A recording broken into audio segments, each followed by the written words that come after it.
college international wrestlers ever watch. But it's God moves in miraculous ways. It's unbelievable. I was his high school coach, and I just felt I was just lucky to be there to help run some of those practices. But I've moved on to Waynesburg University, and I was a coach, and I kept hearing about Tony Gazzoni. And being at Waynesburg Wrestling and having Cary, and to tell the true story, Ernie Benedict was my 70-year-old coach when I took over at Jefferson Morgan. And he used to always just sit in the stool, and he says, "Kolat, you're pretty good, but you're still not going to be as good as Gazzoni." But he would always say those stories.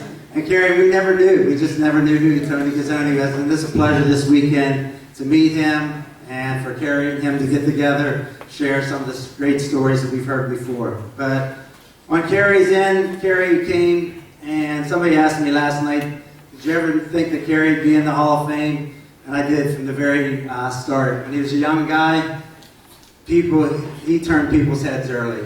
And he was watching people won 7 like junior titles, and people were following him then.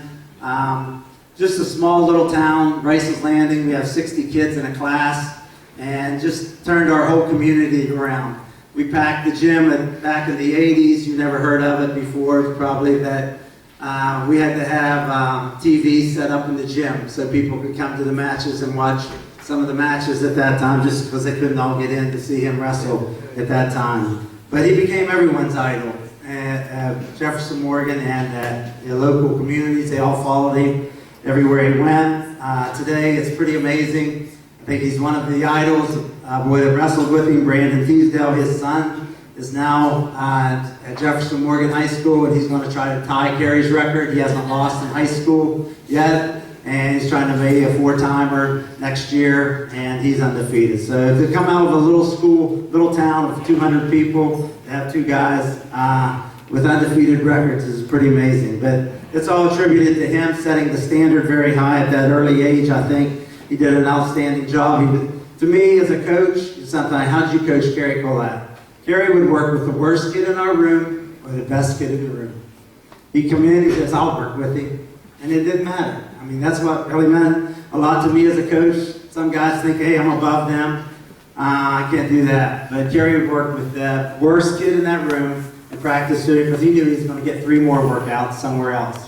And speaking of those workouts, I have a lot of gray hair coming in. Some of that was attributed to him. He'd come in morning and say, "Hey, how much you over?" 12. I said, 12? He goes, "Hey, Ed." He's Ed. You know I'm going to put him in 30 seconds, so I need 3 workouts to get my weight off to make myself better. And he would drill, do 3 separate workouts every day and push himself. For Cary, record of high school, 137-0. I was doing a little of our stat work. He had 117 falls or tech falls in those 137 matches. He has 521 takedowns, and I bet he remembers these, 20 against him, probably more than he does the takedowns that he did get. So pretty amazing. In high school, he set the standard high for all of those things. Along with Cary also, he has his way of doing little pranksters. He's with Jim Howard, he's sitting here, he's a nice teammate of Cary's. We'd be done practice. Cary, some of us be around. We had a little 119-pounder, and Jimmy was our 285-pounder. He'd come over and he'd go, "Jimmy, Billy's saying things about you again." He's getting on, and he'd get them going all the time. He loved to get things started. We won our first state title. His first state title, they were waiting on him to come back. They were having a parade for him, and I get a call, "Where are you guys at?" And well, we'd stop to get something to eat. Carried smashed eggs all over our van, and then we had the other van was waiting, and they were trying to bombard us with food on the way out. So we tried to take another way to get home so they wouldn't get us. But he always had ways of getting back with everybody. But to me, Cary has went through a lot of tough times, internationally, taken some losses that, I don't really believe, we don't understand why that happened. But for him to give back to the sport of wrestling after all he's went through is pretty amazing to me. I've witnessed it through his coaching at Campbell right now, what he's doing there, but through my own son, he was an idol. My son would come to practice, lived up. Cary took him on at his house, raised, helped teaching, at his room, and he's very humble. And for him, everything he has done to me has meant very much to him. His parents were not able to make it here, and they send their best regards, and they wanted me to make sure that they tell me how proud they are of you. His family, his sisters, just super proud of all he's accomplished. And Aaron, I know you're the backbone of him right now, and you do amazing things for him. I just want to let you know I'm very proud, be humbled to induct Cary Kolat at National Hall of Fame.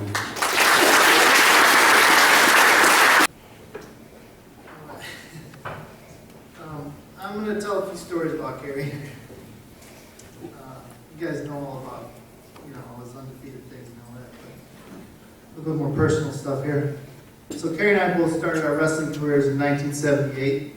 I was a high school sophomore in Illinois, and he was a 5-year-old in Pennsylvania. So our paths didn't cross until 1990 when Dave Schultz convinced me to move to Pennsylvania to join Fox Measure. Cary was in high school by then, and I was a 20-something with a master's degree, so I didn't pay much attention to him. It wasn't until a few years later when we went to France to wrestle in the Declan Challenge that I actually got to know him and found out he was an interesting guy and not just a wrestling machine. I remember on that trip, he schooled me on all the ins and outs of Apple computers, long before I ever thought about owning a computer. I wish he told me to buy the stock back then. In 1996, after the tragic murder of Dave Schultz, Cary and I were among the first wrestlers to sign on with Nancy for the Dave Schultz Wrestling Club. Cary was at Lehigh and I was living in downtown Philly, so we started training together. Cary's work ethic and intensity always amazed me. However, one time when Cary was in Philly for a short training cycle, you remember this, we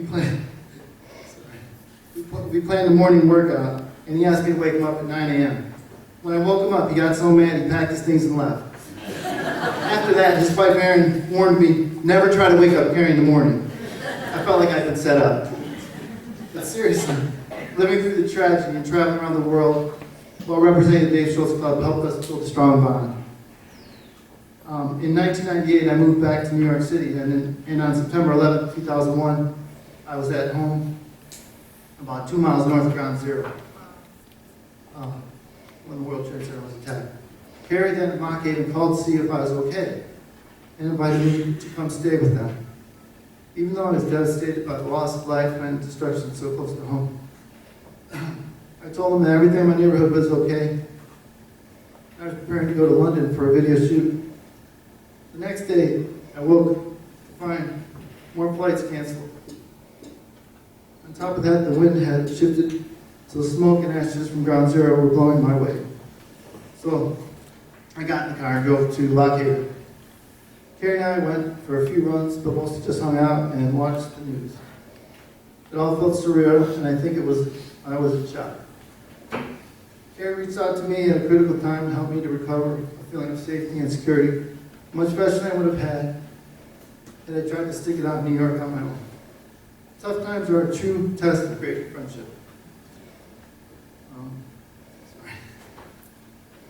In 2007, Cary called me with a big idea.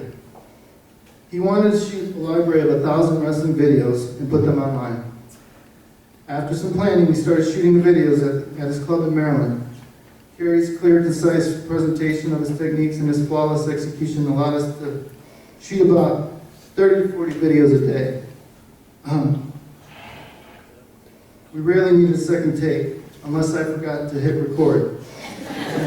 Cary would get really mad when that happened. The video library has since grown to over 2,400 videos, and his website is highly regarded by wrestlers and coaches all over the world. The samples he puts on his YouTube channel have attracted a huge audience with 90,000 subscribers. So I'm going to end this by, I made a top 10 list of comments from his subscribers. Number 10, E-Tag writes, "This guy is like the Eminem of wrestling." Number 9, James Stewart writes, "I sure could have used this move in 1980. Number 8, Eli Benaron writes, "This man is the reason I no longer suck." Number 7, Deepak Goswami writes, "Sir, I am Indian. I like video." Number 6, Camo Digital 2 writes, Jesus has blessed this guy with offense. Number 5, Asia Roma writes, Kolat, where the heck are you from? Because you mentioned like 4 countries. Number 4, Kyle Kemp writes, your videos are helping us take down pathetic jiu-jitsu dudes. Thank you. Number 3, Yaye Abdiweli writes, I can now beat my brother thanks to this. Number 2, Mike Kelly writes, Kolat is king.